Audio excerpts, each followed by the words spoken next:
इस बार क्या खोजेगा भारत का चंद्रयान-3? इस बात पर पूरी दुनिया की निगाहें टिकी हुई हैं।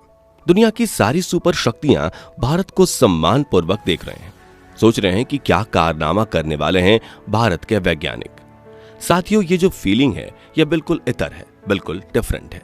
जब भारत ने सन 2008 में चंद्रयान-1 भेजा था, तब भारत को यह सारी सुपर शक्तियां वाले देश बड़ी हीन भावना से देख रहे थे। ये सब कहते थे कि चलो ठीक है, अपना स्वदेशी स्पेसक्राफ्ट तो बना लिया, लेकिन बजट कम है, इनके पास जाने दो, चांद पर देखते हैं क्या करेंगे। कुछ ज्यादा इंटरेस्टेड नहीं थे, कोई ज्यादा हलचल नहीं थी। लेकिन जिसके बाद भारत के वैज्ञानिकों ने चंद्रयान-1 से जो परिणाम निकाला, उसे सुनकर सब हैरान हो गए। सारी सुपर शक्तियों वाले देश जिसे मानने तक को तैयार नहीं थे। साथियों, चंद्रयान-1 को डिजाइन इस तरीके से किया गया था कि वो आने वाले मून मिशन का रास्ता प्रशस्त कर सके। उसके अंदर एक ऐसा प्रोब डालकर भेजा गया था जो हार्ड लैंडिंग कर सकता था, वो भी डार्क साइड पर, जहां उस वक्त कोई नहीं उतरा था। वो गया, हार्ड लैंडिंग की उसने, और वहां पहुंच के सारी इंफॉर्मेशन चंद्रयान-1 तक भेज दी, और वहां से इसरो के सेंटर तक, जिसने बताया कि कैसा वातावरण है वहां पर। अगर हमको ये सॉफ्ट लैंडिंग करनी है तो क्या क्या हमें यहाँ पर इक्विपमेंट यूज करने होंगे, क्या क्या सिस्टम लगाने होंगे। सारा डेटा अब चंद्रयान-1 से होता हुआ इसरो तक पहुंच चुका था। और जब चंद्रयान-1 ने वो प्रोब रिलीज किया तो चंद्रमा की सतह से टकराया, और उसके बाद जो स्टडी की, जो एक्सपेरिमेंट किए वहां की मिट्टी पर, तो उसे पता चला कि वहां पर पानी हो सकता है। साथियों, चंद्रयान-1 वो पहला मिशन था दुनिया का जिसने यह बताया कि चंद्रमा पर पानी मौजूद है। पर इसे अमेरिकन एजेंसी नासा ने सीधे सीधे तो नहीं, लेकिन लगभग इसे मानने के लिए इनकार कर दिया था। उसने ये नकार दिया था। उसने कहा कि अभी अभी तो गए हो, पहला मिशन लॉन्च किया और पानी खोज लिया, और हमने 3000 करोड़ रुपए उड़ाए वहां पर और हमें कुछ नहीं मिला। दोस्तों, इस बात पर फिर अमेरिकी एजेंसी नासा ने लूनर रिकॉनेसेंस ऑर्बिटर भेजा। तब वो इस बात को काफी हद तक स्वीकार कर चुके थे कि पानी तो है, लेकिन काफी कम मात्रा में। दोस्तों, चंद्रयान-1 को पोलर सैटेलाइट लॉन्च व्हीकल यानी कि PSLV C11 रॉकेट के जरिए सतीश धवन अंतरिक्ष सेंटर से भेजा गया था। ये वही सेंटर है जहां से चंद्रयान-3 को लॉन्च किया गया है। चंद्रयान-1 लॉन्च के 5 दिन बाद 27 अक्टूबर 2008 को ये चंद्रयान चंद्रमा के पास पहुंचा था। पहले तो उसने चंद्रमा से 1000 किलोमीटर दूर रहकर एक सर्कुलर ऑर्बिट में उसकी परिक्रमा की, और इसके बाद वो चंद्रमा के और नजदीक गया, और 12 नवंबर 2008 को वो चांद से मात्र 100 किलोमीटर की दूरी पर था। जिसके बाद चंद्रयान-1 हर 2 घंटे में चंद्रमा की परिक्रमा पूरी करने लगा। जिसके बाद उसने मून के डार्क साइड पर हार्ड लैंडिंग की। दोस्तों, इस अंतरिक्ष यान का वजन लगभग 1380 किलोग्राम था। वहीं चंद्रयान-1 का मकसद पृथ्वी की एकमात्र नेचुरल सैटेलाइट के बारे में अपने नॉलेज का विस्तार करना था। दोस्तों, जल्द ही 14 नवंबर 2008 को चंद्रयान-1 ने मून इम्पैक्ट क्राफ्ट नाम का 29 केजी का एक भारी परीक्षण इक्विपमेंट चंद्रमा की नॉर्थ पोल पर गिराया था। साथ ही एक मास स्पेक्ट्रोमीटर, वीडियो कैमरे और एक हाइट मेजरिंग रडार से लैस एक इक्विपमेंट नीचे गिरते समय चंद्रमा की ऊपरी सतह के अनेकों फोटो लेकर चंद्रयान-1 को भेजा, और उसने इसरो को। इसके अलावा चांद के वायुमंडल का विश्लेषण किया और दूसरे कई आंकड़े भी ऊपर परिक्रमा कर चंद्रयान-1 को भेजे। चंद्रमा की भौगोलिक बनावट के बारे में चंद्रयान-1 से भेजी गई जानकारी के आधार पर 2009 में पहला महत्वपूर्ण निष्कर्ष निकाला गया कि चंद्रमा के पोल्स के पास बर्फ के रूप में भारी मात्रा में पानी मौजूद है। दोस्तों, भारत ही वो पहला देश है जिसने चांद पर पानी होने की खोज की। हालांकि उस वक्त इस बात को नासा ने मानने से साफ इनकार कर दिया था। जिसके बाद नासा ने लूनर प्रोस्पेक्टस एल-क्रॉस और लूनर रिकॉनेसेंस ऑर्बिटर का काम किया। उसके बाद आखिरकार नासा ने भी वही बताया जो 2008 में भारत ने पहले ही अपने मिशन में बता दिया था। दोस्तों, इसके साथ यह भी बात पता चली कि यहाँ का पानी सतह से थोड़ा नीचे है, जिसके कारण जब इस पर कोई उल्कापिंड गिरता है तब यहाँ पानी के धमाके की वजह से बाहर की ओर पानी निकलता है, अंतरिक्ष में ये विलीन हो जाता है।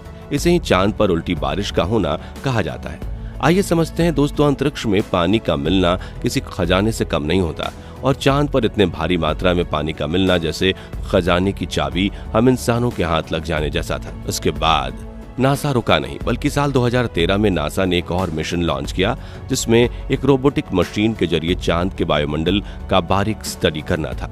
दोस्तों, इस स्टडी में पता चला कि चांद पर बिल्कुल ना के बराबर वायुमंडल में भी पानी मौजूद है, जो कि अपने आप में एक सवाल पैदा करता था कि चांद पर इतनी पतली वायुमंडल होने के बाद यहाँ पानी का होना कैसे संभव है, क्योंकि ना तो चांद पर वायुमंडल मौजूद है और ना ही चांद पर बादल हैं। तो फिर चांद पर पानी का होना कैसे संभव है? ये सवाल वैज्ञानिकों के लिए काफी इंटरेस्टिंग और चैलेंजिंग टॉपिक बन गया था। दोस्तों, जैसा कि आपको पता होगा कि टूटते तारे या उल्कापिंड अपने पीछे एक पूंछ की तरह बनावट किए आगे की तरफ बढ़ते हैं। उल्कापिंड की ये पूंछ चट्टानों के टुकड़े और धूल से बना हुआ होता है, और जब ये उल्कापिंड पृथ्वी के एटमॉस्फेयर में एंटर करता है तो पृथ्वी तक पहुंचने से पहले ही ये एटमॉस्फेयर में जलकर राख हो जाता है। लेकिन जब यही उल्कापिंड चांद की ओर जाता है तो चांद पर कोई वातावरण न होने की वजह से यह आसानी से चांद की सतह या यूं कहें क्रेटर्स से टकरा जाता है, और इस टकराव से चांद पर मौजूद सतह के नीचे मौजूद पानी तेज रफ्तार से सतह से बाहर आ जाता है, और एटमॉस्फेयर के अभाव में ये पानी सीधे अंतरिक्ष में चला जाता है। क्रेटर से निकलते इस पानी को नासा के रोबोटिक मशीन ने डिटेक्ट किया था, और वैज्ञानिकों को ये तस्वीरें भी भेजी, जिसे देखने के बाद ऐसा लगा कि चांद पर उल्टी बारिश होती है, यानी बारिश आसमान से जमीन की ओर नहीं बल्कि जमीन से आसमान की ओर होती है। तो ये थी चांद पर उल्टी बारिश होने का कॉन्सेप्ट। हालांकि इसके बाद भी नासा के वैज्ञानिकों का कहना था कि चांद पर पानी मौजूद है, लेकिन काफी कम मात्रा में। बाद में उन्होंने अपने अगले मिशन के बाद ये बात कंफर्म की कि चांद पर भारी मात्रा में पानी मौजूद है, और दोस्तों इतना पानी काफी है चांद पर कॉलोनी बनाने के लिए, क्योंकि इसका होना इस बात को तय करता है कि चंद्रमा पर जीवन बन सकता है या नहीं। दोस्तों, चांद पर पानी की खोज कर भारत ने अपने पहले मिशन से ही उपलब्धि अपने नाम कर ली थी। जिस इसरो को लोग छोटा और स्वदेशी समझते थे, उसने अपने पहले ही मिशन में वो खोज कर दिखाया जो बड़े बड़े अंतरिक्ष एजेंसी नहीं खोज पाई थी, और यही कारण है कि आज चंद्रयान 3 पर पूरे विश्व की नजर है। दोस्तों, चंद्रयान 1 मिशन को 2 साल के लिए भेजा गया था, लेकिन 29 अगस्त 2009 को इसने अचानक रेडियो संपर्क खो दिया। इसके कुछ दिनों बाद ही इसरो ने आधिकारिक रूप से इस मिशन को खत्म करने की घोषणा कर दी थी। उस वक्त तक अंतरिक्ष यान ने चंद्रमा की 3400 से ज्यादा बार परिक्रमा पूरी कर ली थी, और चांद की ऑर्बिट में 312 दिन तक रहा था, और सेंसर के माध्यम से डेटा भेजता रहा था। इस वक्त तक यान ने अधिकांश वैज्ञानिक मकसदों को पूरा कर लिया था। इसके बाद 2019 में इसरो ने चंद्रयान 2 को भेजा, जिसमें सफलता हासिल नहीं हुई और पूरा हिंदुस्तान मायूस हुआ। लेकिन चंद्रयान 2 के फेलियोर बेस्ड पर नया चंद्रयान 3 बनाया गया, और अपनी गलतियों को इसमें रेक्टिफाई किया गया। इस बार चंद्रयान 3 साउथ पोल पर सॉफ्ट लैंडिंग करेगा और चांद पर सॉफ्ट लैंडिंग करने वाला चौथा देश बन जाएगा। दोस्तों, इस वक्त इसरो को सबसे कम बजट में सैटेलाइट लॉन्च करने वाला एजेंसी माना जाता है, और अगर इसरो ने मून पर सॉफ्ट लैंडिंग कर दी तो दुनिया के कई प्रोजेक्ट्स इसरो के हाथ आ जाएंगे, और नासा की तरह इसरो भी पैसे बनाएगा। दोस्तों, इस वक्त बड़े बड़े कंट्रीज की नजर इसरो के इस मिशन पर है कि इस बार क्या नई खोज करेगा भारत चंद्रयान 3 के साथ। तो साथियों, अगर आप भी हमारी तरह यही चाहते हैं कि चंद्रयान 3 मिशन में भी भारतीय स्पेस एजेंसी इसरो को अपार सफलता मिले, तो कमेंट बॉक्स में इसरो को अपनी दुआएं जरूर दीजिए। साथ ही जानकारी पसंद आई हो तो वीडियो को लाइक शेयर जरूर करिए, और चंद्रयान 3 मिशन से जुड़ी पल पल की खबर पाते रहने के लिए हमारे चैनल को सब्सक्राइब करके बेल आइकन जरूर प्रेस कर दीजिए। धन्यवाद।